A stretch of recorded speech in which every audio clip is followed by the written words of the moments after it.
সুপ্রিয় দর্শক মণ্ডলী, আপনারা জানেন যে বাংলাদেশে যারা বাইক নিয়ে যাতায়াত করে চলাফেরা করে কিন্তু তারা কিন্তু অনেক বিপাকে পড়েছে।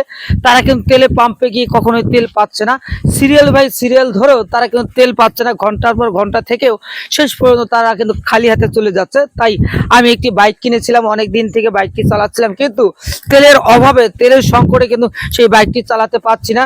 তাই আমি সিদ্ধান্ত নিয়েছি সেই বাইকটিকে বিক্রি করে আমি একটা ছোট্ট একটা দ্বিচক্র যান অর্থাৎ সাইকেল, সেই সাইকেল করেছি। এখন থেকে আর আমি কখনোই বাইক চালাবো না এই তেল সংকট থাকার কারণে।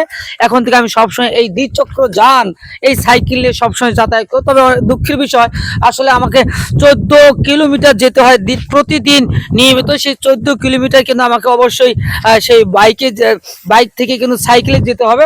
অবশ্যই সকলকে দৃষ্টি আকর্ষণ করছি, সিদ্ধান্ত আমি সঠিক নিয়েছি কিনা সেই তথ্য আপনাদের কাছে জানতে চাই। সেই প্রত্যাশায়, সেই অপেক্ষায় আপাতত বিদায় নিচ্ছি। সাইকেলে চলে, আল্লাহ হাফেজ।